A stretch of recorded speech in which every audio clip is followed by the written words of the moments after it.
Hi, everybody. Hello, I'm Ryan. I'm Bethany. And we are Ryan and Bethany Board Game Reviews. And today we'll be talking about Decorum. But before we do, we just want to remind you to subscribe and hit that notification bell so you can see our videos as they come out. Okay, Decorum is designed by Charlie Mackin, Harry Mackham, and Drew Tannenbaum, and it is published by Floodgate Games. All right, you're moving in with someone for the first time.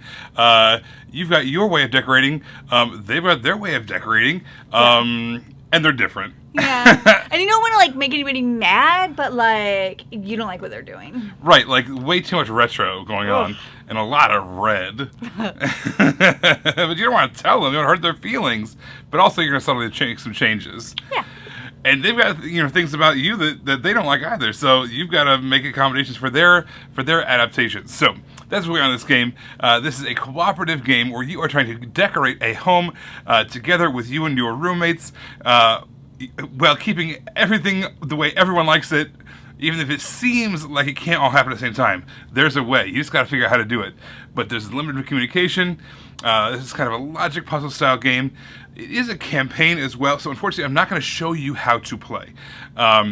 Because anything I show you would be a spoiler. Yeah. However, I can kind of give you an idea of how it works. So first of all, you have a house, right? It has 4 rooms. Each one of those rooms has a wall coloring. It also has spots for 3 different items. A curio, a lamp, and a wall hanging. All different colors, and there's also different styles. There's retro, there's vintage, that kind of thing going on. What's going to happen is, every time you have one of these scenarios, you're going to open up a packet. And that packet's going to tell you the setup for that particular scenario. It's going to say, paint the walls this color, set out these items. And then each player is going to get a packet or a card describing their own tastes, their own parameters that help win the game. And there's a 2-player version. The two-player version is more or less a campaign that goes through 20 scenarios. They get increasingly more difficult as you go through them together. The 3 and 4-player mode's a little different. There's still kind of individual cards, individual packets for scenarios. Yeah. But rather than a campaign, you just kind of have difficulty levels. There's a 1, 2, and a 3-star difficulty levels. And so that way you can just kind of jump in and just play any one of those missions at any time, and just based off whatever difficulty level that you like to challenge yourself with. All right, so what you can do on your turn is you can either add an item from the board to the house, okay, or you can remove an item from the house. I hate that wall painting. I'm getting rid of it. Or what you can do is you can swap the exact same item for a different color or different style item. So you can take that lamp and say, I'm getting rid of this lamp, putting in a different lamp of a different color or style. Or you can paint a wall. Or you can pass if you're okay with all your parameters have been met. In which case you're letting your partners know, hey, my parameters have been met. Now it's up to you to keep on messing with things. And if ever my parameters are not met because of whatever you've messed with, I'll let you know. Yeah. So that's kind of how the game goes. It's a logic puzzle. You're kind of doing minimal communication, trying to make everybody's parameters met while solving this logic puzzle. There's also an opportunity to do some heart-to-heart conversations with your teammates, saying, once you get kind of farther into the game, saying, hey, you know what? Here's one of our parameters. We are just getting so far off. I just need to give you a little bit of information, which is kind of a help. All right, this game I felt like did a really good job of ramping up, especially in the 2-player campaign. The first couple of games, they're a little difficult, but you're like, I understand what's happening. You definitely want to play them in order because they just get very challenging. It is so hard, and it's very difficult to see how you can have all of these parameters, 5 different things that are very specific, how in the world is going to line up. And like Ryan said at the beginning of the game has a setup of how they pre-set up the house, and it's almost as if they made it as difficult as possible for you to meet your parameters and for whoever you're playing with to meet their parameters, and you not to be frustrated. So I would just highly recommend going through it like that. And they did a really good job of easing you into it, giving you some victories, so when you get frustrated, you at least had some victories under your belt. I felt like this game did a really fun, hilarious job of art imitating life. I feel like this is an experience that we've all had.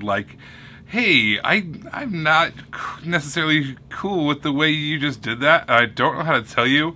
I'm just going to go ahead and change it. Yes. And if you don't notice, great.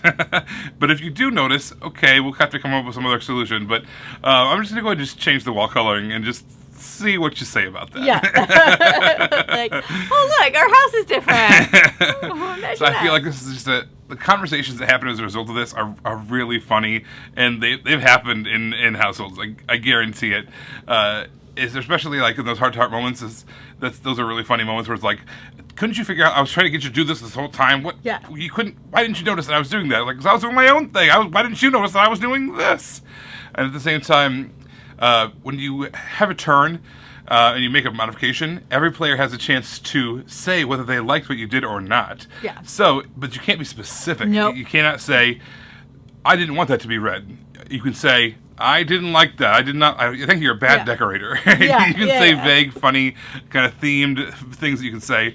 I liked it. I didn't like it, or it didn't change. Didn't change my parameters at all. Yeah. But that's all you can say is just I liked it, didn't like it, or it didn't affect my parameters. Ryan mentioned in the intro that there's this heart-to-heart action, so you don't get access to that first one in the 2-player game until round 15, until you guys have taken that. There is an opportunity if you want to. You can skip it. I should say that it plays in 30 rounds. So you get 30 chances to get this correct, and if not, you guys are just horrible housemates. But anyway, so you can choose to skip a bunch of those turns to go straight to 15 to just automatically give somebody, this is one of the things I'm trying to meet. You do lose a lot of actions. I mean, you literally lose half of your turns, but... Well, you wouldn't do it necessarily turn 1, but... Exactly. Like, if you're doing something and you haven't progressed at all in 5 turns, there's a good chance you might not, especially if you're trying to focus on something. So we did that a couple of times. We just skipped a ton. We went straight to the heart-to-heart, and it actually ended up being very It was berry-licious. It was berry-licious. It was very beneficial. That's what it was. It was the beneficial that was messing me up. Anyway, I would actually recommend doing that, and I like that that's a rule that you can take. Like, you don't have to be frustrated for all of these turns when everything you're doing is getting changed and everything that your partner is doing is getting changed. Nobody's able to hit at their point. You can just skip that and then try to at least work on one thing. I think that this game is kind of brilliant in the sense that there's a lot going on internally in your brain, right? There's a lot of kind of iterating, trying to figure out what's going on, puzzling it all out. But as far as the actual rule set itself, it's extremely simplified. Yeah. It's either add, remove, swap, paint, or pass. I mean, it's that easy from a rules standpoint. That's super clear. It's 5 words. I can teach the entire game in 5 words, essentially. But... However, you're not just going to be able to just do those things. You have to figure out how to make those things happen and read the other your partner's is interpreting what they're trying to do in what terms of what could that possibly mean in terms of one of the parameters that you're trying to meet. Very tricky, very fun, but it's just a very simple and clear rule set of what your options are on your turn. Okay. We're here. We've arrived. Overall thoughts, and we are definitely doing bad cop, good cop, or however the phrase goes. Is it good cop, bad cop? It's good cop, bad cop, for sure. We're going to do good cop, bad cop, but we're going to go in the reverse order because I'm the bad cop. Yeah, that works. The bad cop comes in and beats him up, but then the good cop is like, it's okay, just they won't hurt you again, as long as you tell them what they want to know. Oh, gosh. So the bad cop comes in first. Yeah, so I'm first. I remember playing this game 2 years ago, and it was the first edition, and we were actually playing a card that was unsolvable, and so it did leave like a bad taste in my mouth. That has been solved. It's been resolved. It's not an issue anymore. So I was hesitant when we got to play it, but come to find out, I just don't like it. I just don't like logic puzzles like this. I love wordplay. That's fun. I like riddles. That's fun. But logic puzzles are like, how dumb do you want to feel right now? And I'm like, I really don't want to feel that dumb. And then the logic puzzles, well, sucks to be you because you're going to feel dumb. That's how I felt when I was playing this game. And the thing is, I almost felt like it's cooperative, right? But I almost felt like we weren't playing cooperatively because everything we were doing was hurting the other person. And it was very frustrating to try to get things to work. With all of that said, I totally understand the people out there, like Ryan, he'll get to his thoughts in a second, who like logic puzzles and how they fell in love with this game. I get that. It just wasn't for me. Yeah, I'm a good cop coming in here. It's going to be okay, everybody. Just tell Bethany what she wants to know. Ah! No, this game is definitely geared towards people that think that way, that like thinking that way. And I do, and this is, for that reason, a very fun game for me. It is an absolute puzzle to solve.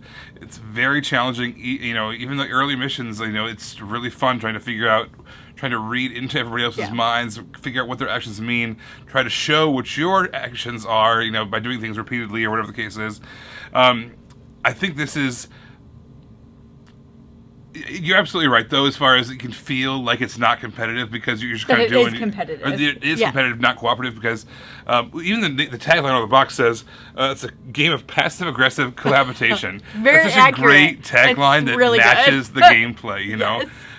So you have to know going into it, this is going to be tough, you're going to be frustrated.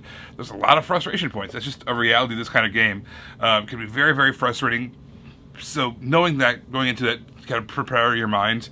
But it's extremely unique design. And guess what? If you've already played through this, or if you think, oh, man, there's only 20 missions, there's only 20 campaigns to go through, I wish I had more content.